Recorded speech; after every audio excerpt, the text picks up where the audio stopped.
coming from my mom's house. I'm going to my grandfather's house. As Anthony got off the train, he noticed a fight brewing between two men on the platform. They got their hands up like they're about to fight. And I look down at my phone, and next thing you know, I look back up, they're like flying towards the train track. Like I just see a guy just shaking lifelessly, and I could tell he's in distress. The man was actually being electrocuted. I'm hearing everybody scream, help him, help him. Man, somebody help my man. Help him, bro. You know, I don't see nobody taking action, so I figured why not step in and help. He understood that he could not wait for 911, so he took it upon himself to jump onto the L platform. I get down and I get a good grip of like his arm, and I know that I'm gonna get shocked if I touch him. Anthony attempted to pull him off the electrified rail, but that sent a current through his own body. And it was painful, like I felt it all through my body. It's like sticking a fork inside of an outlet and just holding it for about 30 seconds. After 3 attempts, Anthony was able to get the man off the track, but his heart had stopped beating. Then I hear somebody on the platform tell me, do CPR. So I flip him on his back and I just perform chest compressions. The basics of CPR just kind of came back to me from high school. I had none of the experience, so for him to do what he did, he performed CPR all that with the guy. But the man was still not breathing. I'll hear the lady say, open his mouth so he can get oxygen. So I open his mouth and he's starting to move and his breath is coming through more clear. He resuscitated the man by giving him CPR. So those moments in which he jumped into a plan of action actually saved his life. Right about then is where the fire department had came. When I seen those first responders show up, I was like, yes, help is here, like real help, because I didn't really know what I was doing. After crashing over the edge of Louisville's Clark Memorial Bridge, a semi-truck and its driver were hanging dangerously over the Ohio River. With a plan in place, first responders needed to pull off a rescue unlike anything they had ever performed. We don't have our normal setup, so it became we have to think on the fly and adjust. There was no other option. Controlling the ladder was Sergeant Joseph Barrow. Overseeing the rope rigging was Captain Michael Wren, and Bryce Carden was the vertical operations rescuer. I was bracing myself to go really slow with both hands using one joystick at a time, because any wrong movement or fast movements could hit the bridge or could alter the truck the way it's hanging. I remember telling Bryce, one thing I do not want you to do is step onto the vehicle itself. I don't want you to shift it. Here is where it's holding on, and we don't want to move that. Bryce needed to make contact with the truck, but the situation was dangerous. As you're 100 feet out and 100 feet up, you know, when you're swinging in the air, trying not to touch that truck was pretty tough, but I was able to get my foot positioned on the mirror first and then put my leg on the door.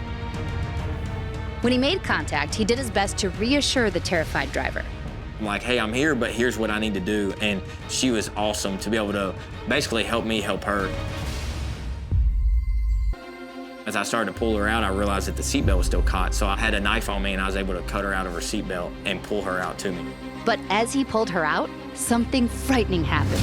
She had her feet on the gas and the brake at the same time. So as I pulled her out and took that pressure off of that air brake, it went shh.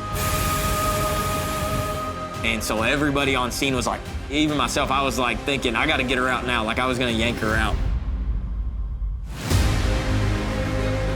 He quickly got the driver out of the cab and gave the signal to bring them up.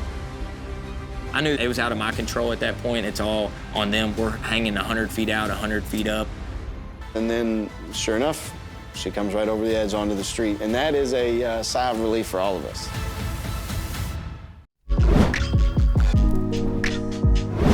The station's proximity to the railway was crucial in a life-or-death rescue in January of 2023. There had been an accident that had occurred in the intersection, and the car ended up on the tracks on its side. The accident happened at the intersection just behind us here. The vehicle was turned over on its side right on the tracks. I could hear the train horn, and I was like, oh no. So then it was dispatch, we need to get that train stopped. But then it's too late. I remember yelling, hey, clear the tracks. Directly in the path of the approaching train, firefighter Leatherman knew he had only moments to extricate the passenger. I called my partner, and he came to assist me so we could pull the patient from the vehicle.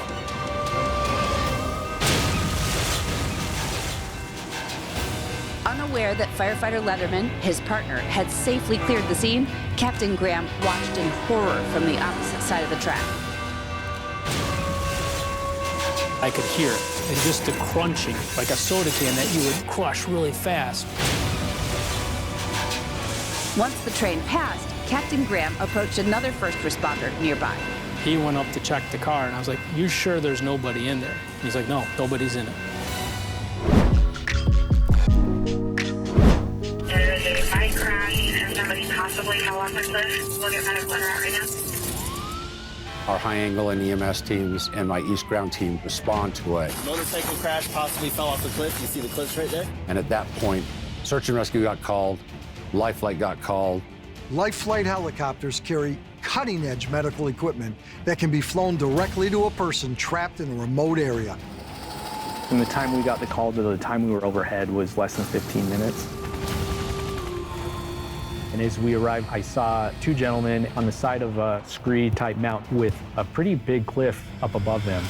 He's alive. He's right here. Now it was time to try to bring the stabilized but highly fragile patient off the mountain. Guys ready? 1, 2, 3. Okay, we're gonna pass down. Yep, got the head. Okay, I got it. Coming behind you. Start sliding down off the hill, just trying to get your footing and trying to keep him safe too. There are actually several times on the way down the mountain that he stopped breathing. We got oxygen up there. Rescuers used a device called a bag valve mask to pump air into Eric's lungs as they navigated their way down the cliff. All right, going down. It took the combined effort of many different agencies and a lot of strong guys to carry him safely down the mountain. Drop right here, we'll pass. This is our job, you guys, so much. You're at the hospital, okay? 1, 2, 3. November of 2022, a twin-engine cargo plane left New Orleans and headed for the Hawes shelter in Waukesha. On board were 2 pilots, 1 passenger, and 53 rescue dogs. But that week, the weather made a harsh shift. We had our first snowfall, so we were dealing with heavy snow at that time. This was a very snowy day in November, almost a squall-like snow where you couldn't hardly see to drive, much less fly. As the plane approached the Waukesha airport, it had a mechanical failure and started losing altitude. The pilots made the quick decision to make an emergency landing, but the only open space available was the Western Lakes Golf Club. About 9 o'clock in the morning, heard a really weird and strange noise, but it was a sound that I will never forget. It looks like all the people on board are okay. They were carrying 55 dogs. When first responders arrived, they saw that the crash had caused a number of crates to bust open.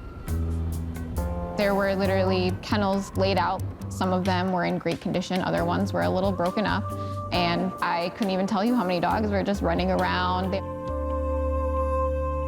Firefighters Amber Christian and Al Steitzer endured freezing weather to ensure no dog was left out in the cold.